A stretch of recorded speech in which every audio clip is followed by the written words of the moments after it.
But let's turn our attention to one of the headlines a lot of investors are watching, and that is GameStop. You see it going down nearly 7% in the session. GameStop's losses narrowed in the most recent quarter, but that's done little to stem the bleeding on the stock. The company failed to provide an outlook, and executives also refused to take questions during the earnings call, and you see their performance in the most recent quarter. Let's bring in Michael Pachter, Wedbush Securities equity research analyst. Michael, we always love talking to you about GameStop. I know you've got strong opinions on the company, but let's try to push this forward looking.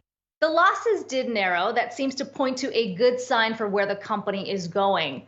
Why do you think the stock's sliding today?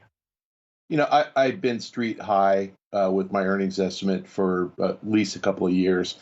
It was clear when we saw new consoles launch in the fall of 20 that we were going to get a big boost in sales for GameStop. And it was equally clear that old management was going to cut back the number of stores. New management's continuing to do that. So they're really well positioned to be profitable. I have them making $1.40 in 2023. So I think that's probably about right. And, you know, they have $23 in cash. So a reasonable multiple on that gets you to around a $50 price target.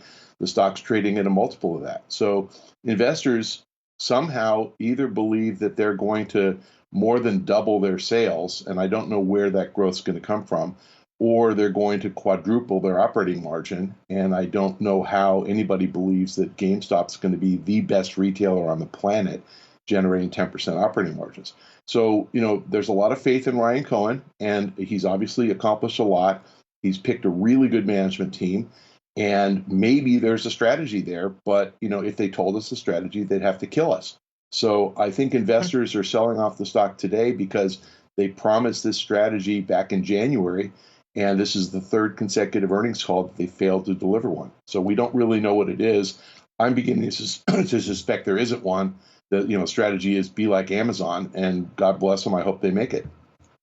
Be careful what you're saying here, Mr. Pachter. You're going to have the Reddit crowd coming after you, but I think it's fair. It's a fair criticism. You know, it's been a while, and I'm not going to say that there's not a fundamental case here around GameStop because I also wouldn't want to make that crowd angry. But we have seen volatility here kind of, you know, it swings almost crazily. And so, I mean, it does kind of indicate that there's more than just fundamentals because we don't learn that much on a day-to-day basis to kind of justify that volatility. We also heard from AMC almost simultaneously here talking about a potential partnership with GameStop. And I know you've been critical about a lot of these maybe marketing moves before when it comes to kind of valuing these stocks. I mean, what do you make of that and whether there's any real meat to that?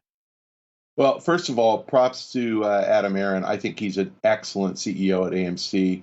I think he is really enlightened by capitalizing on the retail investor interest. And I think he's been refreshingly candid telling them he's going to sell stock. But he's managed to sell into this strength and help his balance sheet quite a bit. I laughed when I saw that headline because I'm old enough to remember back in 2008 when Blockbuster reached out and made an unsolicited bid for Circuit City for $1.3 billion. And I remember being on Jim Cramer's show saying, you know, it was like the Titanic merging with the Hindenburg. I don't think that AMC and GameStop are in as bad a shape as the Titanic and the Hindenburg, but it's funny to see, you know, two slow growth or no growth retailers trying to get together and find some commonality.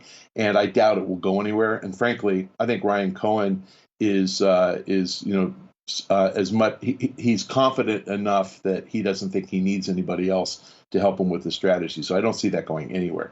But it did make me laugh.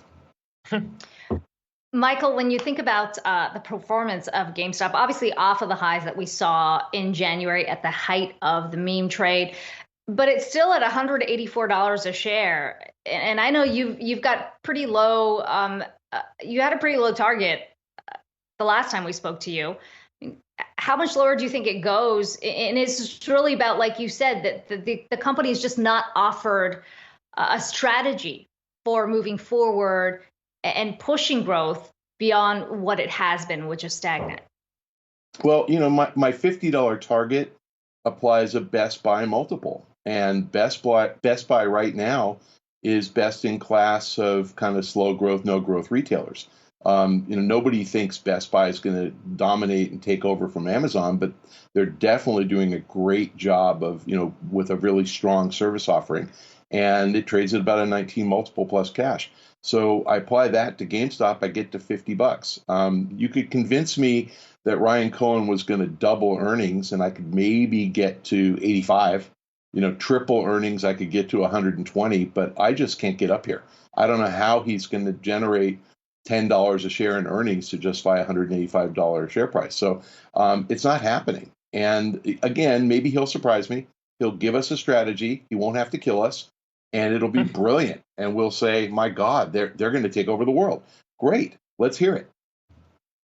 Yeah, I feel like we're the farther and farther along this goes, you do want to start to hear some details in terms of those plans. And as we're seeing here with shares under pressure, maybe the time's running short. But Michael Pachter, Wedbush Securities Equity Research Analyst, always love having you on. As Akiko said, got to come back soon. Be well, sir.